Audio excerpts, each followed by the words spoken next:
ಬಹಳಷ್ಟು ಜನ ಹೊಸ ಯೂಟ್ಯೂಬರ್ಸ್ ಏನು ಅನ್ಕೊಂಡಿದಾರ, ಯೂಟ್ಯೂಬ್ ಅಲ್ಗಾರಿದಮ್ ಒಂದು ಮ್ಯಾಜಿಕ್ ಐತಿ, ಇದು ನಮಗೆ ಅರ್ಥ ಆಗಂಗಿಲ್ಲ ಅಂತೇಳಿ ಅನ್ಕೊಂಡಿದಾರ. ನೋಡ್ರಿ, 2026 ಯೂಟ್ಯೂಬ್ ಅಲ್ಗಾರಿದಮ್ ಭಾಳ ಸಿಂಪಲ್ ಐತಿ. ಇದ್ರ ಫಂಡ ಭಾಳ ಸಿಂಪಲ್ ಐತಿ. ಯೂಟ್ಯೂಬ್ ಒಳಗೆ ಜನ ನಿಮ್ಮ ಥಂಬ್ನೇಲ್ ಮತ್ತು ಟೈಟಲ್ ನೋಡಿ ನಿಮ್ಮ ವಿಡಿಯೋ ಮೇಲೆ ಕ್ಲಿಕ್ ಮಾಡ್ಬೇಕು, ಅದನ್ನು ನೋಡ್ತಿರ್ಬೇಕು, ನೋಡ್ಕೊತ ಇರ್ಬೇಕು. ಈ ಥರ ಏನಾದರೂ ಇತ್ತು ಅಂದರೆ ಯೂಟ್ಯೂಬ್ ನಿಮ್ಮ ವಿಡಿಯೋನ ಸಾವಿರಾರು ಮಂದಿ, ಲಕ್ಷಾಂತರ ಮಂದಿಗೆ ಪುಷ್ ಮಾಡ್ತೈತಿ. ಇಲ್ಲ ಅಂದ್ರೆ ಸೈಡಿಗೆ ಸರಿಸ್ತೈತಿ. ಇವತ್ತಿನ ವಿಡಿಯೋ ಯೂಟ್ಯೂಬ್ ಒಳಗೆ ಯಾರ ಸೀರಿಯಸ್ ಆಗಿ ಗ್ರೋತ್ ಆಗಬೇಕು ಅಂತ ಅನ್ಕೊಂಡಿದಾರಲ್ಲ ಅವರಿಗೆ ಭಾಳ ಡೆಡಿಕೇಟೆಡ್ ಆಗೈತಿ. ಈ ವಿಡಿಯೋ ನೀವೇನಾದರೂ ಲಕ್ಷ್ಯ ಇಟ್ಟು ನೋಡಿ ಇದನ್ನು ಕೊಂಡ್ರಿ ಅಂದ್ರೆ ನಿಮ್ಮ ಯೂಟ್ಯೂಬ್ ಜರ್ನಿ ಒಳಗೆ 100% ಶ್ಯೂರ್ ನಿಮ್ಗೆ ಯೂಟ್ಯೂಬ್ ಒಳಗೆ ಸಕ್ಸಸ್ ಸಿಗ್ತೈತಿ. ಇವತ್ತಿನ ವಿಡಿಯೋ ಒಳಗೆ ಯೂಟ್ಯೂಬ್ ಅಲ್ಗಾರಿದಮ್ ಕೇರ್ ಮಾಡುವಂಥ 3 ಥಿಂಗ್ಸ್ ಯಾವ, ನಿಮ್ಮ ಮೊದಲ 100 ವ್ಯೂಸ್ ಎದಕ್ಕೆ ಮ್ಯಾಟ್ರ್ ಆಗ್ತಾವು, ಯೂಟ್ಯೂಬ್ ರೆಕಮೆಂಡೇಶನ್ ಸಿಸ್ಟಮ್ ಯಾವ ಥರ ವರ್ಕ್ ಆಗ್ತೈತಿ, ನಿಮ್ಮ ಸಬ್ಸ್ಕ್ರೈಬರ್ಸ್ ಇಂದ ನಿಮ್ಗೆ ಏನು ಹೆಲ್ಪ್ ಆಗ್ತೈತಿ, ಏನು ಹರ್ಟ್ ಆಗ್ತೈತಿ, ಆಮೇಲೆ A/B ಟೆಸ್ಟಿಂಗ್ ಯಾವ ಥರ ಮಾಡ್ತಾರೆ, ಈ ಎಲ್ಲ ವಿಷಯಗಳನ್ನ ಸಿಂಪಲ್ ಕನ್ನಡದೊಳಗೆ ನೀವು ತಿಳ್ಕೊತಾರೆ. ಮತ್ತು ವಿಡಿಯೋದ ಎಂಡ್ ಒಳಗಡೆ ನಿಮಗೋಸ್ಕರ ಬಿಲ್ಡ್ ಮಾಡಿರುವಂಥ ಪವರ್ಫುಲ್ ವಿಡಿಯೋ ಅಪ್ಲೋಡ್ ಚೆಕ್ ಲಿಸ್ಟನ್ನು ಕೂಡ ನಾನು ನಿಮ್ಗೆ ಫ್ರೀ ಆಫ್ ಕಾಸ್ಟ್ ಆಗಿ ಕೊಡಾಕತ್ತೇನೆ. ಸೊ ವಿಡಿಯೋನ ಎಂಡ್ವರೆಗೂ ನೋಡ್ರಿ, ಯಾವುದು ಪಾರ್ಟ್ ಮಿಸ್ ಮಾಡಬೇಡ್ರಿ. ಯೂಟ್ಯೂಬ್ ಗುರಿ ಭಾಳ ಸಿಂಪಲ್ ಐತಿ. ಜನ ಬಹಳ ಹೊತ್ತ ಯೂಟ್ಯೂಬ್ ಒಳಗಡೆ ಸ್ಪೆಂಡ್ ಮಾಡ್ಬೇಕು, ಇದರ ಮುಖ್ಯ ಗುರಿ ಐತಿ. ನಿಮ್ಮ ವಿಡಿಯೋದಿಂದ ಜನ ಏನಾದರೂ ಜಾಸ್ತಿ ಹೊತ್ತ ಯೂಟ್ಯೂಬ್ ಒಳಗೆ ಉಳಿಯಾಕತ್ತಿದ್ರು ಅಂದ್ರೆ ಯೂಟ್ಯೂಬ್ ಅಲ್ಗಾರಿದಮ್ ನಿಮ್ಮನ್ನ ಬಹಳಷ್ಟು ಜನರ ಹತ್ರ ತಲುಪಿಸ್ತೈತಿ. ಇಲ್ಲ ಅಂದ್ರೆ ನಿಮ್ಮನ್ನ ಅಲ್ಲೇ ಮುಚ್ಚಿಬಿಡ್ತೈತಿ. ನೀವು 3 ಥಿಂಗ್ಸ್ಗಳನ್ನು ಅರ್ಥ ಮಾಡ್ಕೊಳ್ಳೋದು ಭಾಳ important with respect to algorithm. ಒಂದನೇದಾಗಿ ವಾಚ್ ಟೈಮ್. ಫಾರ್ ಎಕ್ಸಾಂಪಲ್, ನಿಮ್ಮ ವಿಡಿಯೋ 10 ನಿಮಿಷದ ಐತಿ ಅಂತ ಅನ್ಕೊಡ್ರಿ. 10 ಜನ ಏನಾದರೂ ನಿಮ್ಮ ವಿಡಿಯೋನ 10 ನಿಮಿಷ ನೋಡಿದ್ರು ಅಂದ್ರೆ 100 ಮಿನಿಟ್ಸ್ ಆಯ್ತು. ಅದೇ ಏನಾದರೂ 100 ಜನ 1 ನಿಮಿಷ ನೋಡಿದ್ರು ಕೂಡ 100 ಮಿನಿಟ್ಸ್ ಆಯ್ತು. ಸೊ ಯೂಟ್ಯೂಬ್ಗೆ ಜನರಲಿ ಏನು ಬೇಕು ಅಂದ್ರೆ ಜನ ಬಹಳ ಹೊತ್ತು ನಿಮ್ಮ ವಿಡಿಯೋಸನ್ನು ನೋಡ್ಬೇಕು. ಅಂದ್ರೆ ಮೊದಲೇನು ಹೇಳಿದ್ನಲ್ಲ, 10 ಜನ 10 ನಿಮಿಷ ನೋಡಿದ್ರೆ ಆ ಥರ ಯಾವ ಚಾನಲ್ ಐತಲ್ಲ ಅದು ಯೂಟ್ಯೂಬ್ಗೆ ಭಾಳ ಹಿಡಿಸ್ತೈತಿ. ಆ ಥರ ಚಾನಲ್ಗಳೇ ಜಾಸ್ತಿ ಗ್ರೋ ಆಗೋಕೆ ಸಾಧ್ಯ ಐತಿ, ಯಾಕಂದ್ರೆ ಅವುಗಳನ್ನು ಯೂಟ್ಯೂಬ್ ಅಲ್ಗಾರಿದಮ್ ಪುಷ್ ಮಾಡ್ತೈತಿ. ಎರಡನೇದಾಗಿ CTR, click through rate. CTR ಅಂದ್ರೆ ನಿಮ್ಮ ಥಂಬ್ನೇಲ್ ಮತ್ತು ವಿಡಿಯೋ ಟೈಟಲ್ಗಳನ್ನು ಎಷ್ಟು ಜನ ಕ್ಲಿಕ್ ಮಾಡ್ತಾರೆ ಅನ್ನೋದಕ್ಕೆ CTR ಅಂತಾರೆ. ಒಂದು ಎಕ್ಸಾಂಪಲ್ ಇಂದ ಹೇಳ್ತೇನೆ. 100 ಜನ ನಿಮ್ಮ ಟೈಟಲ್ ಮತ್ತು ಥಂಬ್ನೇಲನ್ನು ನೋಡಿದಾರೆ, ಅದ್ರೊಳಗೆ ಎಷ್ಟು ಜನ ಕ್ಲಿಕ್ ಮಾಡಿದಾರೆ, 10 ಜನ ಏನಾದರೂ ಕ್ಲಿಕ್ ಮಾಡಿದ್ರು ಅಂದ್ರೆ ನಿಮ್ದು CTR ಬಂದ್ಬಿಟ್ಟು 10%, ಅಂದ್ರೆ 10%. ಅದೇ ಏನಾದರೂ ಇದು ಗುಡ್ ಸಿಗ್ನಲ್. 5%ಕಿಂತ ಜಾಸ್ತಿ ಇದ್ರೆ ಗುಡ್ ಸಿಗ್ನಲ್. ಓಕೆ, ಇದರಿಂದ ವಿಡಿಯೋ ಜಾಸ್ತಿ ಪುಷ್ ಆಗ್ತೈತಿ. ಅದೇ ಏನಾದರೂ 2 ಜನ 3 ಜನ ಅಷ್ಟೇ ಕ್ಲಿಕ್ ಮಾಡಿದ್ರು ಅಂದರೆ ನಿಮ್ಮ CTR 2 to 3% ಇರ್ತೈತಿ. ಇದು ಬ್ಯಾಡ್ ಸಿಗ್ನಲ್. ಇದರಿಂದ ನಿಮ್ಮ ವಿಡಿಯೋ ಜಾಸ್ತಿ ಜನಕ್ಕೆ ಪುಷ್ ಆಗಂಗಿಲ್ಲ. ಮೂರನೇದಾಗಿ ರಿಟೆನ್ಷನ್. ಅಂದ್ರೆ ನಿಮ್ಮ ವಿಡಿಯೋ ಮೇಲೆ ಕ್ಲಿಕ್ ಮಾಡಿದ ತಕ್ಷಣ ಜನ ಎಷ್ಟೊತ್ತಿನ ತನಕ ನಿಮ್ಮ ವಿಡಿಯೋನ ನೋಡಾಕತ್ತಾರ. ಕ್ಲಿಕ್ ಮಾಡಿದ ತಕ್ಷಣ ಜಸ್ಟ್ 5ರಿಂದ 10 ಸೆಕೆಂಡ್ಸ್ ಒಳಗೆ ವಿಡಿಯೋ ಬಿಟ್ಟು ಹೋಗ್ಬಿಟ್ರು ಅಂದ್ರೆ ಇದು ಬ್ಯಾಡ್ ಸಿಗ್ನಲ್. ಅಂದರೆ ನೀವು ಏನು ಪ್ರಾಮಿಸ್ ಮಾಡಿದಾರಲ್ಲ ವಿಡಿಯೋ ಟೈಟಲ್ ಮತ್ತು ಥಂಬ್ನೇಲ್ ಒಳಗೆ ಅದನ್ನು ನೀವು ಹೇಳಾಕತ್ತಿಲ್ಲ ಅಂತೇಳಿ, ಇದರಿಂದ ನಿಮ್ಮ ವಿಡಿಯೋ ಪುಷ್ ಆಗಂಗಿಲ್ಲ. ಅದೇ ಏನಾದರೂ ಅವರು 50-60% ಅಂದ್ರೆ 5ರಿಂದ 6% ಏನಾದರೂ ವಿಡಿಯೋ ನೋಡಿದ್ರು, 5ರಿಂದ 6 ನಿಮಿಷ ವಿಡಿಯೋ ಏನಾದರೂ ನೋಡಿದ್ರು ಅಂದ್ರೆ ಅದು ಗುಡ್ ಸಿಗ್ನಲ್. ಅದರಿಂದ ನಿಮ್ಮ ವಿಡಿಯೋದನ್ನು ಯೂಟ್ಯೂಬ್ ಜಾಸ್ತಿ ಪುಷ್ ಮಾಡ್ತೈತಿ. ಸಿಂಪಲ್ ಆಗಿ ಹೇಳ್ಬೇಕಂದ್ರೆ ನಿಮ್ಮ ಟೈಟಲ್ ಮತ್ತು ಥಂಬ್ನೇಲಿಂದ CTR ಬರ್ತೈತಿ, ನಿಮ್ಮ ಕಂಟೆಂಟ್ ಇಂದ ರಿಟೆನ್ಷನ್ ಅಥವಾ ವಾಚ್ ಟೈಮ್ ಬರ್ತೈತಿ. ಎರಡನೇ ಪಾಯಿಂಟ್ ಇನಿಷಿಯಲ್ ಬೂಸ್ಟ್. ಅಂದ್ರೆ ನೀವು ಯಾವಾಗ ಹೊಸ ವಿಡಿಯೋನ ಅಪ್ಲೋಡ್ ಮಾಡ್ತಿರಲ್ಲ ಅವಾಗ ಯೂಟ್ಯೂಬ್ ಆ ವಿಡಿಯೋನ ಎಲ್ಲ ಜನರಿಗೂ ಕಳ್ಸಂಗಿಲ್ಲ. ಅದೇನು ಮಾಡ್ತೈತಿ, ಒಂದು ಟೆಸ್ಟನ್ನು ಮಾಡ್ತೈತಿ. ಇದು ನಿಮ್ಮ ವಿಡಿಯೋ ಮತ್ತು ನಿಮ್ಮ ಚಾನಲ್ ಅಲ್ಗಾರಿದಮ್ ಜೊತೆ ಒಂದು ಟೆಸ್ಟನ್ನು ತೊಗೊಳಕತ್ತೈತಿ. ಇಲ್ಲಿ ಏನಾಗ್ತೈತೆ ಅಂದ್ರೆ ಅದು ಮೊದಲು ಒಂದು 100 ಜನಕ್ಕೆ ಅಥವಾ ಒಂದು ಸ್ವಲ್ಪ ಜನಕ್ಕೆ ಈ ವಿಡಿಯೋನ ರೆಕಮೆಂಡ್ ಮಾಡ್ತೈತಿ. ಇದು ಯಾವ ಥರ ರೆಕಮೆಂಡ್ ಮಾಡ್ತೈತಿ, ಇದ್ರೊಳಗೆ ಸ್ವಲ್ಪ ಜನ ನಿಮ್ಮ ಸಬ್ಸ್ಕ್ರೈಬರ್ಸ್ ಇರ್ತಾರೆ, ಇನ್ನೊಂದು ಸ್ವಲ್ಪ ಜನ ನಿಮ್ಮ ಥರ ನೀವು ಯಾವ ವಿಡಿಯೋ ಮಾಡಿದಾರಲ್ಲ ಅದೇ ಥರ ಸಿಮಿಲರ್ ವಿಡಿಯೋ ಯಾರು ಬೇರೆಯವ್ರು ವಾಚ್ ಮಾಡಿದಾರ ಅವ್ರಿಗೂ ಕೂಡ ಈ ವಿಡಿಯೋನ ರೆಕಮೆಂಡ್ ಮಾಡ್ತೈತಿ. ಅವರು ಏನು ಮಾಡ್ತಾರೆ ಅಂತೇಳಿ ನೋಡ್ತೈತಿ. ಅವರು ಕ್ಲಿಕ್ ಮಾಡಿದ್ಮೇಲೆ ವಿಡಿಯೋನ ಎಷ್ಟೊತ್ತಿನ ತನಕ ನೋಡ್ತಾರೆ, ಕಮೆಂಟ್ ಮಾಡ್ತಾರೆ, ಲೈಕ್ ಮಾಡ್ತಾರೆ, ಏನು ಮಾಡ್ತಾರೆ ಅಂತೇಳಿ ಅದನ್ನು ಅಂಡರ್ಸ್ಟ್ಯಾಂಡ್ ಮಾಡ್ಕೊಳ್ತೈತಿ. ರಿಸಲ್ಟ್ಸ್ ಏನಾದರೂ ಚೆನ್ನಾಗಿ ಬಂದಿತ್ತು ಅಂದ್ರೆ ಜಾಸ್ತಿ ಹೊತ್ತು ವಿಡಿಯೋ ನೋಡಿದ್ರೆ, ಕಮೆಂಟ್ ಮಾಡಿದ್ರೆ, ಲೈಕ್ ಮಾಡಿದ್ರೆ, ಶೇರ್ ಮಾಡಿದ್ರು ಅಂದ್ರೆ ಇದನ್ನ ಜಾಸ್ತಿ ಜನಕ್ಕೆ ಶೇರ್ ಮಾಡ್ತೈತಿ ಅಥವಾ ಪುಷ್ ಮಾಡ್ತೈತಿ. ಏನಾದರೂ ರಿಸಲ್ಟ್ಸ್ ಬ್ಯಾಡ್ ಇತ್ತು ಅಂದ್ರೆ ಆ ವಿಡಿಯೋನ ಜಾಸ್ತಿ ಜನಕ್ಕೆ ರೆಕಮೆಂಡ್ ಮಾಡಂಗಿಲ್ಲ. ಸೊ ಇದ್ರ ಸಲುವಾಗಿ ನಿಮ್ಮ ಫಸ್ಟ್ 100 ಇಂದ 200 ವ್ಯೂಸ್ ಏನಿದಾವಲ್ಲ ಬಹಳ ಇಂಪಾರ್ಟೆಂಟ್ ಆಗಿರ್ತಾವ. ನಿಮ್ಮ ವಿಡಿಯೋ ಏನಾದರೂ ಚೆನ್ನಾಗಿ ಪರ್ಫಾರ್ಮ್ ಮಾಡಬೇಕು ಅಂದ್ರೆ ನೀವು ಈ ತರ ಮಾಡ್ಬೋದು. ಏನ್ ಮಾಡ್ರಿ, ನಿಮ್ಮ ವ್ಯೂವರ್ಸ್ ಯಾವಾಗ ಜಾಸ್ತಿ ಆನ್ಲೈನ್ ಇರ್ತಾರಲ್ಲ ಆ ಟೈಮ್ ಒಳಗೆ ನೀವು ನಿಮ್ಮ ವಿಡಿಯೋಸ್ಗಳನ್ನ ಅಪ್ಲೋಡ್ ಮಾಡ್ರಿ. ಇದ್ರ ಡೀಟೇಲ್ಸ್ ಅನ್ನ ನೀವು ನಿಮ್ಮ ಯೂಟ್ಯೂಬ್ ಸ್ಟುಡಿಯೋ ಒಳಗಡೆ ಅಂಡರ್ಸ್ಟ್ಯಾಂಡ್ ಮಾಡ್ಕೋಬಹುದು. ಎರಡನೇದಾಗಿ ನಿಮ್ಮ ಫ್ರೆಂಡ್ಸ್ಗಳಿಗೆ ಕಳಿಸ್ರಿ, ಅವ್ರಿಗೆ ಹೇಳ್ರಿ ಜಾಸ್ತಿ ಹೊತ್ತ ವಿಡಿಯೋಸ್ ಅನ್ನ ನೋಡ್ರಿ ಅಂತೇಳಿ. ಮೂರನೇದಾಗಿ ನಿಮ್ಮ ವಿಡಿಯೋ ಲಿಂಕ್ ಅನ್ನ ನಿಮ್ಮ ಕಮ್ಯುನಿಟಿ ಜೊತೆ ಶೇರ್ ಮಾಡ್ರಿ. ವಾಟ್ಸಪ್, ಟೆಲಿಗ್ರಾಮ್, ಫೇಸ್ಬುಕ್ ಈ ತರ ನಿಮ್ಮ ಕಮ್ಯುನಿಟಿಗಳು ಇರ್ತಾವಲ್ಲ ಅದ್ರೊಳಗಡೆ ಶೇರ್ ಮಾಡ್ರಿ. ಅವ್ರಿಗೆ ಹೇಳ್ರಿ ಜಾಸ್ತಿ ಹೊತ್ತ ನಿಮ್ಮ ವಿಡಿಯೋನ ನೋಡ್ಲಿಕ್ಕೆ ರಿಕ್ವೆಸ್ಟ್ ಮಾಡ್ಕೊಡ್ರಿ. ಮತ್ತೆ ಏನಾದರೂ ಫೀಡ್ಬ್ಯಾಕ್ಸ್ ಇದ್ರೆ ಫೀಡ್ಬ್ಯಾಕ್ಸ್ಗಳನ್ನು ಕೂಡ ತಗೊಳ್ರಿ. ಸೊ ಇವಾಗ ನಿಮಗೆ ಗೊತ್ತಾಯ್ತಾ ನಿಮ್ಮ ಫಸ್ಟ್ 100 ವ್ಯೂಸ್ ಎಷ್ಟು ಇಂಪಾರ್ಟೆಂಟ್ ಇರ್ತಾವ ಅಂತೇಳಿ. ನೆಕ್ಸ್ಟ್ ಬಂದ್ಬಿಟ್ಟು ಯೂಟ್ಯೂಬ್ ರೆಕಮೆಂಡೇಶನ್ ಸಿಸ್ಟಮ್ ಯಾವ ತರ ವರ್ಕ್ ಆಗ್ತೈತೆ ಅಂತೇಳಿ ಅಂಡರ್ಸ್ಟ್ಯಾಂಡ್ ಮಾಡ್ಕೊಳ್ಳೋಣ. ಯೂಟ್ಯೂಬ್ ಯಾರಿಗೆ ಯಾವ ವಿಡಿಯೋ ತೋರಿಸ್ಬೇಕು ಅಂತ ಹೆಂಗೆ ಡಿಸೈಡ್ ಮಾಡ್ತೈತಿ, ಯಾವ ತರ ರೆಕಮೆಂಡ್ ಮಾಡ್ತೈತಿ ನೋಡ್ರಿ. ಯೂಟ್ಯೂಬ್ ಎಮೋಷನಲ್ ಆಗಿ ಕೆಲಸ ಮಾಡಂಗಿಲ್ಲ, ಅದ ಡೇಟಾ ಮೇಲೆ ಕೆಲಸ ಮಾಡ್ತೈತಿ. ಡೇಟಾ ಏನ್ ಹೇಳ್ತೈತಿಲ್ಲ ಅದ್ರ ಮೇಲೆ ಇದ ರೆಕಮೆಂಡೇಶನ್ ಸಿಸ್ಟಮ್ ವರ್ಕ್ ಆಗ್ತೈತಿ. ಮೊದಲನೇದಾಗಿ ವ್ಯೂವರ್ ವಾಚ್ ಹಿಸ್ಟ್ರಿಯನ್ನ ನೋಡ್ತೈತಿ, ಅವ್ರು ಯಾವ ವಿಡಿಯೋನ ನೋಡಿದಾರ ಲಾಸ್ಟ್ ಆಗಿ ಅಂತೇಳಿ. ಎರಡನೇದಾಗಿ ವಿಡಿಯೋ ಪರ್ಫಾರ್ಮೆನ್ಸ್ ಅನ್ನ ನೋಡ್ತೈತಿ, ಈ ವಿಡಿಯೋಗೆ ಚೆನ್ನಾಗಿ ವಾಚ್ ಟೈಮ್ ಬಂದೈತೇನ, ಇದ್ರದ್ದು CTR ಯಾವ ತರ ಐತಿ, ಇವ್ರದ್ದು ಲೈಕ್ಸ್ ಕಮೆಂಟ್ಸ್ ಯಾವ ತರ ಇದಾವ ಅಂತೇಳಿ ಚೆಕ್ ಮಾಡ್ತೈತಿ. ಮೂರನೇದಾಗಿ ಚಾನಲ್ ಹಿಸ್ಟ್ರಿನ ಚೆಕ್ ಮಾಡ್ತೈತಿ, ಅಂದ್ರೆ ನೀವು ಕನ್ಸಿಸ್ಟೆಂಟ್ ಆಗಿ ವಿಡಿಯೋಸನ್ನ ಅಪ್ಲೋಡ್ ಮಾಡ್ತೀರೇನ, ನಿಮ್ಗೆ ಜನ ನಿಮ್ಮನ್ನ ನಂಬ್ತಾರೇನ, ಜಾಸ್ತಿ ಹೊತ್ತು ವಿಡಿಯೋಸನ್ನ ನೋಡ್ತಾರೇನೋ ಅಂತೇಳಿ ಐಡೆಂಟಿಫೈ ಮಾಡ್ತೈತಿ. ನಾಲ್ಕನೇದಾಗಿ ಟಾಪಿಕ್ ಮ್ಯಾಚ್ ಅನ್ನ ಮಾಡ್ತೈತಿ, ನೀವು ಸರಿಯಾದ ಕೀವರ್ಡ್ಸ್ ಗಳನ್ನ ಯೂಸ್ ಮಾಡಿದಿರೇನ, ಟೈಟಲ್ ಒಳಗಡೆ ಡಿಸ್ಕ್ರಿಪ್ಷನ್ ಒಳಗಡೆ ಮ್ಯಾಚ್ ಆಗತ್ತೈತೇನ ಅಂತೇಳಿ ನೋಡ್ತೈತಿ. ಇದ್ರ ಮೇಲೆ ಯೂಟ್ಯೂಬ್ ರೆಕಮೆಂಡೇಶನ್ ಸಿಸ್ಟಮ್ ವಿಡಿಯೋಸ್ ಅನ್ನ ರೆಕಮೆಂಡ್ ಮಾಡ್ತೈತಿ. ನೀವೇನಾದ್ರೂ ಯೂಟ್ಯೂಬ್ ಅಲ್ಗಾರಿದಮ್ ಅನ್ನ ಇಂಪ್ರೆಸ್ ಮಾಡಬೇಕು ಅಂತ ಅನ್ಕೊಂಡಿದ್ರಿ ಅಂದ್ರೆ ನೀವು ಒಂದೇ ನೀಶ್ ಮೇಲೆ ಬಹಳಷ್ಟು ವಿಡಿಯೋಸ್ಗಳನ್ನ ಮಾಡ್ಬೇಕು. ಅದನ್ನ ಯಾವ ತರ ಮಾಡಬೇಕು ಅಂತೇಳಿ ನಾವೊಂದು ವಿಡಿಯೋ ಮಾಡಿದ್ದೀನ, ಅದರ ಲಿಂಕ್ ಅನ್ನ ಡಿಸ್ಕ್ರಿಪ್ಷನ್ ಒಳಗಡೆ ಕೊಟ್ಟಿದ್ದೇನೆ, ಮತ್ತೆ ಇಲ್ಲಿ ಐಕಾರ್ಡ್ ಅನ್ನೋದು ಕೂಡ ಬರ್ತೈತಿ, ನೀವು ಇದನ್ನ ಕ್ಲಿಕ್ ಮಾಡಿ ಕೂಡ ನೋಡ್ಬೋದು. ಇವಾಗ ನಿಮಗೆ ಗೊತ್ತಾಯ್ತಾ ಯೂಟ್ಯೂಬ್ ರೆಕಮೆಂಡೇಶನ್ ಸಿಸ್ಟಮ್ ಯಾವ ತರ ವರ್ಕ್ ಆಗ್ತೈತಿ ಅಂತೇಳಿ.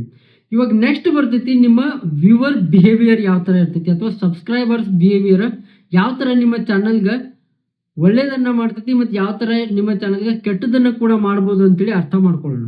ಬಹಳಷ್ಟು ಜನ ಏನ್ ಅನ್ಕೊಂಡಿದಾರ, ಬಹಳಷ್ಟು ಜನ ಸಬ್ಸ್ಕ್ರೈಬರ್ಸ್ ಇದ್ರಂದ್ರೆ ಬಹಳಷ್ಟು ನಮ್ಗೆ ವ್ಯೂಸ್ ಬರ್ತಾವ ಅಂತೇಳಿ. ಬಟ್ ಆಕ್ಚುಲಿ ಒಂದು ಕೈ ಸತ್ಯ ಹೇಳ್ಬೇಕಂದ್ರೆ ಅದು ಆ ತರ ಆಗಂಗಿಲ್ಲ. ನಿಮ್ಮ ಸಬ್ಸ್ಕ್ರೈಬರ್ಸ್ ಒಳಗಡೆ 2 ತರ ಸಬ್ಸ್ಕ್ರೈಬರ್ಸ್ ಬರ್ತಾರ. ಒಂದನೇದಾಗಿ ಲಾಯಲ್ ಸಬ್ಸ್ಕ್ರೈಬರ್ಸ್, ಎರಡನೇದ ಇನ್ಆಕ್ಟಿವ್ ಸಬ್ಸ್ಕ್ರೈಬರ್ಸ್. ಲಾಯಲ್ ಸಬ್ಸ್ಕ್ರೈಬರ್ಸ್ ಅಂದ್ರೆ ನಿಮ್ಮ ಪ್ರತಿಯೊಂದು ವಿಡಿಯೋನ ಅವರ ನೋಡ್ಲಿಕ್ಕೆ ಇಷ್ಟಪಡ್ತಾರ, ಅಂದ್ರೆ ನಿಮ್ಮ ವಿಡಿಯೋಗೋಸ್ಕರ ಅವರ ವೇಟ್ ಮಾಡ್ತಿರ್ತಾರ, ಅದಕ್ಕೆ ಲೈಕ್ ಮಾಡ್ತಾರ, ಕಮೆಂಟ್ ಮಾಡ್ತಾರ, ಕ್ವಶನ್ಗಳನ್ನ ಕೇಳ್ತಾರ.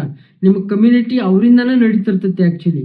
ಎರಡನೇದಾಗಿ ಇನ್ಆಕ್ಟಿವ್ ಅಂದ್ರೆ ಇವರು ಯಾವುದೋ ಒಂದು ವಿಡಿಯೋ ನೋಡಿ ಸಬ್ಸ್ಕ್ರೈಬ್ ಮಾಡಿರ್ತಾರ, ಅದಾದ್ಮೇಲೆ ನಿಮ್ಮ ನೋಟಿಫಿಕೇಶನ್ ಬಂದರೂ ಕೂಡ ಅದನ್ನ ಇಗ್ನೋರ್ ಮಾಡ್ತಿರ್ತಾರೆ, ಯಾವಾಗಾದ್ರೂ ಒಂದ್ಸಾರಿ ನೋಡ್ತಿರ್ತಾರ.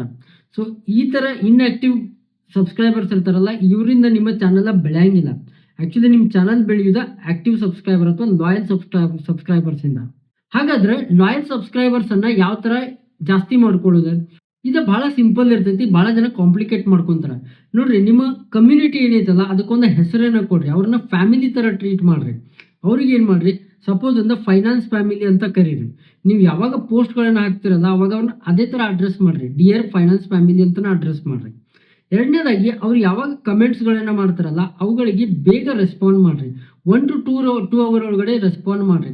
ಮತ್ತು ಅವ್ರಿಗೆ ಎನ್ಕರೇಜ್ ಮಾಡ್ರಿ, ಸುಮ್ಮನೆ ಬರೀ ಥ್ಯಾಂಕ್ ಯು ಅಂತೇಳಿ ರೆಸ್ಪಾಂಡ್ ಮಾಡಬೇಡ್ರಿ. ಅವರಿಗೆ ಮತ್ತೆ ಕ್ವಶನ್ ಕೇಳ್ರಿ, ಕೌಂಟರ್ ಕ್ವಶನ್. ಓಕೆ, ನಿಮ್ಗೆ ಈ ವಿಡಿಯೋ ಇಷ್ಟ ಆಯಿತು ಅಂದರೆ ನೀವು ಇದ್ರೊಳಗಡೆ ಏನನ್ನ ಕಲ್ತ್ರಿ, ಏನು ಇಷ್ಟ ಆಯಿತು, ಏನು ನಿಮ್ಗೆ ಇಷ್ಟ ಆಗಿಲ್ಲ, ಆ ಥರ ಕ್ವಶನ್ಸ್ಗಳನ್ನು ಕೇಳ್ರಿ. ಅವ್ರ ಫೀಡ್ಬ್ಯಾಕ್ಗಳನ್ನು ಅಕ್ಸೆಪ್ಟ್ ಮಾಡ್ರಿ. ಇದರಿಂದ ಅವ್ರಿಗೆ ಏನು ಅನಿಸ್ತೈತಿ, ಹೌದಪ್ಪ ಇವ್ರು ನಮ್ಗೆ ಭಾಳ ರೆಸ್ಪೆಕ್ಟ್ ಮಾಡ್ತಾರ, ಇವ್ರು ನಮ್ಮ ಕಮೆಂಟ್ಸ್ಗೆ ಓದ್ತಾರ ಅಂತೇಳಿ ಅವ್ರಿಗೆ ಚಲೋ ಅನಿಸ್ತೈತಿ. ಮೂರನೇದಾಗಿ ಸಿರೀಸ್ ವಿಡಿಯೋ ಕ್ರಿಯೇಟ್ ಮಾಡ್ರಿ. ಒಂದಾದ್ರ ಮೇಲೆ ಒಂದು ಸಿರೀಸ್ ವಿಡಿಯೋಸ್ ಕ್ರಿಯೇಟ್ ಮಾಡ್ರಿ, ಅದಕ್ಕೊಂದು ಪ್ರಾಪರ್ ಪ್ಲೇಲಿಸ್ಟ್ ಕ್ರಿಯೇಟ್ ಮಾಡ್ರಿ. ಇದರಿಂದ ಏನಾಗ್ತೈತಿ, ಜನ ಬಹಳಷ್ಟು ವಿಡಿಯೋಸ್ಗಳನ್ನು ಲೂಪ್ ಒಳಗಡೆ ನೋಡ್ಲಿಕ್ಕೆ ಶುರು ಮಾಡ್ತಾರೆ. ಇದರಿಂದ ಒಂದು ಬಾಂಡಿಂಗ್ ಬೆಳಿತೈತಿ, ನಿಮ್ಮನ್ನ ಅವರ ಗುರು ಅಂತೇಳಿ ತಿಳ್ಕೊಂತಾರ. ಇವಾಗ ನಿಮಗೆ ಗೊತ್ತಾಯ್ತಾ ಯಾವ ಥರ ಲಾಯಲ್ ಸಬ್ಸ್ಕ್ರೈಬರ್ ಬೇಸನ್ನು ಇನ್ಕ್ರೀಸ್ ಮಾಡಬೇಕು ಅಂತೇಳಿ. ಇದಾದ್ಮೇಲೆ ವೆರಿ ಇಂಪಾರ್ಟೆಂಟ್, ಬಹಳಷ್ಟು ಜನ ಹೊಸ ಯೂಟ್ಯೂಬರ್ಸ್ಗೆ ಇದ್ರ ಬಗ್ಗೆ ಗೊತ್ತಿಲ್ಲ. ಯೂಟ್ಯೂಬ್ ಒಳಗಡೆ 2 ಅಲ್ಗಾರಿದಮ್ ಇದಾವೆ, ಒಂದು ಶಾರ್ಟ್ಸ್ಗೋಸ್ಕರ, ಇನ್ನೊಂದು ಲಾಂಗ್ಗೋಸ್ಕರ. ಶಾರ್ಟ್ಸ್ ಏನು ಮಾಡ್ತಾವಂದ್ರೆ ಇದು ನಿಮ್ಗೆ ಶಾರ್ಟ್ ಟೈಮ್ ಒಳಗಡೆ ಭಾಳಷ್ಟು ಜನರಿಗೆ ರೀಚ್ ಮಾಡೋಕೆ ಹೆಲ್ಪ್ ಮಾಡ್ತಾವೆ. ಇದರ ಫೀಡ್ಬ್ಯಾಕ್ ಲೂಪ್ ಏನೈತಲ್ಲ ಇದು ಭಾಳ ಫಾಸ್ಟ್ ಆಗಿರ್ತೈತಿ. ಸೊ ಅದಕ್ಕೋಸ್ಕರ ಶಾರ್ಟ್ಸ್ಗಳನ್ನು ತುಂಬ ಜನರಿಗೆ ರೀಚ್ ಆಗೋದಕ್ಕೋಸ್ಕರ ಯೂಸ್ ಮಾಡಿಕೊಡ್ರಿ. ಅದೇ ಲಾಂಗ್ ವಿಡಿಯೋಸ್ ಏನೈತಲ್ಲ ಇದು ತಿಂಗಳಾನುಗಟ್ಲೆ ವರ್ಷಗಟ್ಟಲೆ ನಿಮ್ಗೆ ವ್ಯೂಸ್ಗಳನ್ನು ತೊಗೊಂಡು ಬರ್ತೈತಿ. ಇದ್ರೊಳಗೆ ಜನ ನಿಮ್ಗೆ ಫ್ಯಾನ್ ಆಗ್ತಾರೆ. ನಿಮ್ಮ ಲಾಂಗ್ ವಿಡಿಯೋಗಳನ್ನು ಬಹಳಷ್ಟು ಹೊತ್ತಿನ ತನಕ ನೋಡ್ತಾರೆ. ಇದರಿಂದ ನಿಮ್ಗೆ ಜಾಸ್ತಿ ರೆವೆನ್ಯೂ ಜನ್ರೇಟ್ ಆಗ್ತೈತಿ. ಸೊ ಸಿಂಪಲ್ ಆಗಿ ಹೇಳ್ಬೇಕಂದ್ರೆ ನಿಮ್ಮ ಶಾರ್ಟ್ಸ್ ವಿಡಿಯೋಯಿಂದ ನೀವು ಜಾಸ್ತಿ ರೀಚನ್ನು ಮಾಡಲಿಕ್ಕೆ ಟ್ರೈ ಮಾಡಿರಿ. ಲಾಂಗ್ ವಿಡಿಯೋದಿಂದ ಜನರಿಗೆ ವ್ಯಾಲ್ಯೂಸನ್ನು ಕೊಡ್ರಿ. ಎರಡನ್ನೂ ಮಿಕ್ಸ್ ಮಾಡ್ಲಿಕ್ಕೆ ಹೋಗ್ಬೇಡ್ರಿ. ಇವಾಗ ನಿಮಗೆ ಗೊತ್ತಾಯ್ತು ಎರಡು ಡಿಫ್ರೆಂಟ್ ಅಲ್ಗಾರಿದಮ್ ಬಗ್ಗೆ. ಇದಷ್ಟೇ ಅಲ್ಲದೆ ಯೂಟ್ಯೂಬ್ ರೀಸೆಂಟಾಗಿ ಒಂದು ಹೊಸ ಅಪ್ಡೇಟನ್ನು ಕೂಡ ತೊಗೊಂಡು ಬಂದೈತಿ. ಅದೇನಪ್ಪ ಅಂದರೆ AB ಟೆಸ್ಟಿಂಗ್. ಇವಾಗ ಯೂಟ್ಯೂಬ್ ಒಳಗಡೆ ನೀವು ನಿಮ್ಮ AB ಟೆಸ್ಟಿಂಗನ್ನು ಮಾಡ್ಬೋದು. ಮೊದಲು ನೀವು ಮ್ಯಾನ್ಯುವಲ್ ಮಾಡ್ತಿದ್ರಿ, ಇವಾಗ ನೀವು ಯೂಟ್ಯೂಬ್ ಸ್ಟುಡಿಯೋ ಒಳಗಡೆ ಡೈರೆಕ್ಟಾಗಿ ಮಾಡ್ಬೋದು. ಮತ್ತು ಮೊದಲು ಬರೀ ಥಂಬ್ನೇಲ್ ಒಳಗೆ ಅಷ್ಟೇ ಮಾಡ್ಬೋದಿತ್ತು. ಇವಾಗ 3 ಆಪ್ಷನ್ಗಳನ್ನು ಕೊಟ್ಟೈತಿ. ಮೊದಲನೇ ಆಪ್ಷನ್ ನೀವು 3 ಡಿಫ್ರೆಂಟ್ ಟೈಟಲ್ಗಳನ್ನು ಯೂಸ್ ಮಾಡ್ಬೋದು. ಎರಡನೇ ಆಪ್ಷನ್ 3 ಡಿಫ್ರೆಂಟ್ ಥಂಬ್ನೇಲ್ಗಳನ್ನು ಯೂಸ್ ಮಾಡ್ಬೋದು. ಮೂರನೇ ಆಪ್ಷನ್ 3 ಡಿಫ್ರೆಂಟ್ ಟೈಟಲ್ 3 ಡಿಫ್ರೆಂಟ್ ಥಂಬ್ನೇಲ್ಗಳನ್ನು ಕೂಡ ನೀವು ಯೂಸ್ ಮಾಡ್ಬೋದು.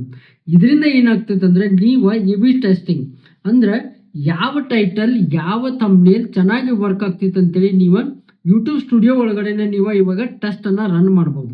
ಇದರಿಂದ ಏನಾಗ್ತೈತಿ ಯೂಟ್ಯೂಬ್ ಒಳಗೆ ನೀವೇನಾದರೂ 3 ಟೈಟಲ್ ಮತ್ತು 3 ಥಂಬ್ನೇಲ್ಗಳನ್ನು ಕೊಟ್ರಿ ಅಂದರೆ ಯೂಟ್ಯೂಬ್ ಏನು ಮಾಡ್ತೈತಿ ಸ್ವಲ್ಪ ಜನಕ್ಕೆ ಸ್ವಲ್ಪ ಒಂದು ಟೈಟಲ್ ಮತ್ತು ಒಂದು ಥಂಬ್ನೇಲನ್ನು ತೋರಿಸ್ತೈತಿ. ಮತ್ತೊಂದು ಸ್ವಲ್ಪ ಜನಕ್ಕೆ ಬೇರೆ ಟೈಟಲ್ ಬೇರೆ ಥಂಬ್ನೇಲನ್ನು ತೋರಿಸ್ತೈತಿ. ಇದರಿಂದ ಏನಾಗ್ತೈತಿ ಗೊತ್ತಾಗ್ತೈತಿ ಯಾವುದರಿಂದ ಜಾಸ್ತಿ ಜನ ನಿಮ್ಮ ವಿಡಿಯೋಗೆ ಬರ್ಲಿಕ್ಕೆ ಹತ್ತಿದಾರ. ಸೊ ಈ ಒಂದು ಟೆಸ್ಟಿಂದ ನೀವೇನು ಮಾಡ್ಬೋದು, ನೆಕ್ಸ್ಟ್ ವಿಡಿಯೋ ಮಾಡಿದಾಗ ಇದ್ರೊಳಗೆ ಏನು ರಿಸಲ್ಟ್ಸ್ ಬಂದಿರ್ತೈತಲ್ಲ, ಇದ್ರೊಳಗೆ ಏನು ಲರ್ನಿಂಗ್ಸ್ ಬಂದಿರ್ತೈತಲ್ಲ, ಅದನ್ನು ನಿಮ್ಮ ಹೊಸ ವಿಡಿಯೋ ಒಳಗಡೆ ನೀವು ಅಪ್ಲೈ ಮಾಡ್ಕೋಬಹುದು. ಅದರಿಂದ ನಿಮ್ಮ ನೆಕ್ಸ್ಟ್ ವಿಡಿಯೋ ಚೆನ್ನಾಗಿ ಪರ್ಫಾರ್ಮ್ ಮಾಡೋ ಥರ ಮಾಡ್ಬೋದು. ಓಕೆ, ಇವಾಗ ನಿಮ್ಗೆ ಗೊತ್ತಾಯ್ತು ಸೈಂಟಿಫಿಕ್ ವೇ ಒಳಗೆ ಯಾವ ಥರ ನೀವು ನಿಮ್ಮ ಟೈಟಲ್ ಮತ್ತು ಥಂಬ್ನೇಲ್ಗಳನ್ನು ಆಪ್ಟಿಮೈಸ್ ಮಾಡಬೇಕು ಅಂತೇಳಿ. ಆದರೆ 2026 ಒಳಗಡೆ ನಿಮ್ಮ ವಿಡಿಯೋಸ್ ಏನಾದರೂ ಚೆನ್ನಾಗಿ ಪರ್ಫಾರ್ಮ್ ಮಾಡಬೇಕು ಅಂದರೆ ಈ ಕಾಮನ್ ಮಿಸ್ಟೇಕ್ಸನ್ನು ಯಾವತ್ತೂ ಮಾಡೋಕ್ಕೆ ಹೋಗಬೇಡ್ರಿ. ಮೊದಲನೇದಾಗಿ ಸುಳ್ಳು ಥಂಬ್ನೇಲ್ ಅಂದರೆ ಮಿಸ್ಲೀಡಿಂಗ್ ಥಂಬ್ನೇಲ್ಸ್ಗಳನ್ನು ಹಾಕೋದು. ಭಾಳಷ್ಟು ಜನ ಹೊಸ ಯೂಟ್ಯೂಬರ್ಸ್ ಏನು ಮಾಡ್ತಾರೆ, ವ್ಯೂಸ್ ಬರಾಕತ್ತಿಲ್ಲ ಅಂತೇಳಿ ಕ್ಲಿಕ್ ಬೈಟನ್ನು ಯೂಸ್ ಮಾಡ್ತಾರೆ. ವಿಡಿಯೋ ಒಳಗಡೆನೆ ಬೇರೆ ಇರ್ತೈತಿ, ಥಂಬ್ನೇಲ್ ಒಳಗಡೆನೆ ಬೇರೆ ಇರ್ತೈತಿ, ಅಥವಾ ಟೈಟಲ್ ಒಳಗಡೆನೆ ಬೇರೆ ಇರ್ತೈತಿ. ಸೊ ಈ ಥರ ಆದಾಗ ಏನಾಗ್ತೈತಿ, ಜನ ಕ್ಲಿಕ್ ಏನೋ ಮಾಡ್ತಾರೆ, ಆದರೆ ಭಾಳ ಹೊತ್ತಿನ ತನಕ ನಿಮ್ಮ ವಿಡಿಯೋಸನ್ನು ನೋಡೋಂಗಿಲ್ಲ. ಫಸ್ಟ್ 5-10 ಸೆಕೆಂಡ್ಸನ್ನು ನೋಡಿಬಿಟ್ಟು ಹೊರಗಡೆ ಬಂದುಬಿಡ್ತಾರೆ. ಇದರಿಂದ ನಿಮ್ಮ ಚಾನಲ್ಗೆ ಹೊಡ್ತಾ ಬೀಳ್ತೈತಿ. ಎರಡನೇದಾಗಿ ಬೋರಿಂಗ್ ಇಂಟ್ರೋಸ್ಗಳನ್ನು ಕೊಡೋಕೆ ಹೋಗ್ಬೇಡ್ರಿ.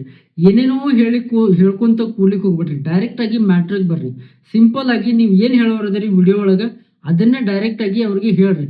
ಈ ವಿಡಿಯೋ ಒಳಗೆ ನಾನು ನಿಮ್ಗೆ ಇದನ್ನ ಕಲಿಸ್ಲಿಕ್ಕತ್ತೇನ, direct on to the point. Okay, ಮೂರನೇದಾಗಿ ಭಾಳಷ್ಟು ದಿನ ಗ್ಯಾಪ್ ಕೊಡೋದು, ಅಂದರೆ ಕನ್ಸಿಸ್ಟೆಂಟ್ ಆಗಿ ವಿಡಿಯೋಸ್ಗಳನ್ನು ಅಪ್ಲೋಡ್ ಮಾಡದೇ ಇರೋದು. 1 ವೀಕ್ ಒಳಗಡೆ ಒಂದು ವಿಡಿಯೋ ಅಪ್ಲೋಡ್ ಮಾಡ್ತಾರೆ, ಆಮೇಲೆ 1 ತಿಂಗಳು ಬಿಟ್ಟು ಮಾಡ್ತಾರೆ, ಇಲ್ಲಾಂದ್ರೆ ಮತ್ತೊಂದು 2 ತಿಂಗಳು ಬಿಟ್ಟು ವಿಡಿಯೋಸನ್ನು ಹಾಕ್ತಾರೆ. ಈ ಥರ ಆದರೆ ಜನ ನಿಮ್ಮ ಚಾನಲನ್ನು ಸಬ್ಸ್ಕ್ರೈಬ್ ಮಾಡೋಂಗಿಲ್ಲ ಮತ್ತು ಅವರು ಭಾಳ ದಿನ ಉಳಿಯೋಂಗಿಲ್ಲ, ಅವರ ಬಿಟ್ಟು ಹೋಗ್ಬಿಡ್ತಾರೆ. ಯಾಕಂದರೆ ನೀವು ಕನ್ಸಿಸ್ಟೆಂಟ್ ಆಗಿ ವಿಡಿಯೋಸನ್ನು ಅಪ್ಲೋಡ್ ಮಾಡಿದ್ರೆ ಮಾತ್ರ ನಿಮ್ಗೆ ಯೂಟ್ಯೂಬ್ ಅಲ್ಗೋರಿದಮ್ ಸಪೋರ್ಟ್ ಮಾಡ್ತೈತಿ, ಇಲ್ಲಾಂದ್ರೆ ಸಪೋರ್ಟ್ ಮಾಡೋಂಗಿಲ್ಲ, ಜನ ಕೂಡ ಸಪೋರ್ಟ್ ಮಾಡೋಂಗಿಲ್ಲ. ನಾಲ್ಕನೇದಾಗಿ ಅನಲಿಟಿಕ್ಸನ್ನು ಚೆಕ್ ಮಾಡದೇ ಇರೋದು. ವಾರಕ್ಕೆ 1 ಸಾರಿ ಆದರೂ ಅಥವಾ 30 ನಿಮಿಷ ಅಟ್ಲೀಸ್ಟ್ ವಾರಕ್ಕೆ ನಿಮ್ಮ ಅನಲಿಟಿಕ್ಸನ್ನು ಅನಲೈಸ್ ಮಾಡಿರಿ.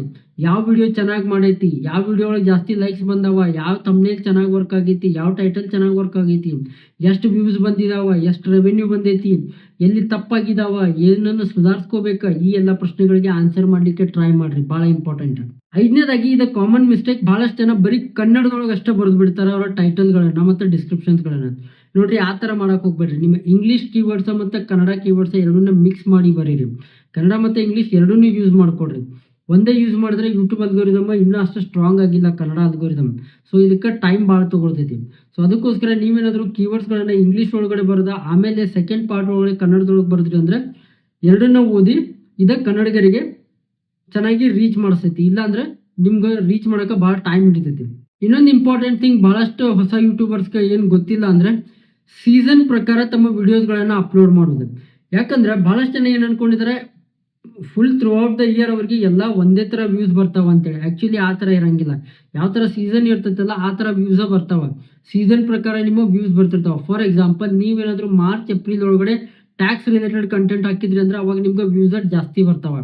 ನೀವೇನಾದರೂ ಜನವರಿ ಮಂತ್ ಒಳಗೆ ವಿಡಿಯೋ ಹಾಕೋರು ಇದ್ರಿ ಅಂದರೆ ನೀವು ಮೋಟಿವೇಶನ್ ಬಗ್ಗೆ ಹಾಕ್ರಿ. ಲೈಕ್ ಜಿಮ್ ಬಗ್ಗೆ ಹಾಕ್ರಿ, ಹೆಲ್ತ್ ಬಗ್ಗೆ ಹಾಕ್ರಿ, ನಿಮ್ಮ ಫೈನಾನ್ಸ್ ಬಗ್ಗೆ ಹಾಕ್ರಿ. ಈ ಥರ ವಿಡಿಯೋಸ್ಗಳನ್ನು ಜಾನ್ವರಿ ಮಂತಲ್ಲಿ ಹಾಕಿದ್ರೆ ಅವ ಜಾಸ್ತಿ ಪುಷ್ ಆಗ್ತಾವ. ಸೊ ಸೀಸನ್ ಕೂಡ ನೀವು ಒಂದು ತಲೆ ಒಳಗೆ ಇಟ್ಕೋಬೇಕಾಗ್ತೈತಿ. ಇವಾಗ ನಿಮ್ಗೆ 2026 ಯೂಟ್ಯೂಬ್ ಅಲ್ಗಾರಿದಮ್ ಬಗ್ಗೆ ಕಂಪ್ಲೀಟ್ ಆಗಿ ಅಂಡರ್ಸ್ಟ್ಯಾಂಡಿಂಗ್ ಆಯಿತು ಅಂತ ಅನ್ಕೊಂತೇನೆ. ಕೊನೆಯದಾಗಿ ನಾನು ನಿಮಗೆ ಪ್ರಾಮಿಸ್ ಮಾಡ್ದಂಗೆ ನಿಮಗೋಸ್ಕರ 2026 ಒಳಗೆ ವಿಡಿಯೋ ಅಪ್ಲೋಡ್ ಚೆಕ್ ಲಿಸ್ಟನ್ನು ಕೊಡ್ತೀನಿ ಅಂತ ಹೇಳಿದ್ನಿ. ಅದರ ಲಿಂಕನ್ನು ಡಿಸ್ಕ್ರಿಪ್ಷನ್ ಒಳಗೆ ಕೊಟ್ಟಿದ್ದೇನೆ, ಹೋಗಿ ಡೌನ್ಲೋಡ್ ಮಾಡ್ಕೊಡ್ರಿ.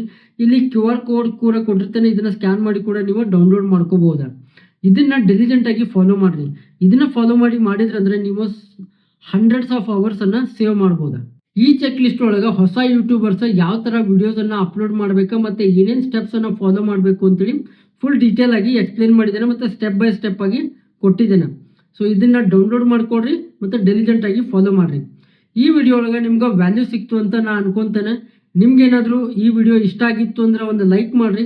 ಏನಾದರೂ ಡೌಟ್ಸ್ ಇದ್ದರೆ ಅಲ್ಗಾರಿದಮ್ ರಿಲೇಟೆಡ್ ಕಮೆಂಟ್ ಮಾಡಿರಿ. ಆ ಕಮೆಂಟ್ಸ್ಗಳಿಗೆ ನಾನು ನಿಮ್ಗೆ 100% ರೆಸ್ಪಾಂಡ್ ಮಾಡ್ತೇನೆ. ಮತ್ತು ಸಬ್ಸ್ಕ್ರೈಬ್ ಮಾಡೋದನ್ನು ಮರಿಬೇಡ್ರಿ, ಬೆಲ್ ಐಕಾನನ್ನು ಪ್ರೆಸ್ ಮಾಡಿರಿ. ಮುಂದಿನ ವಿಡಿಯೋ ಒಳಗಡೆ ಮತ್ತೆ ಸಿಗೋಣ. ಬಾಯ್.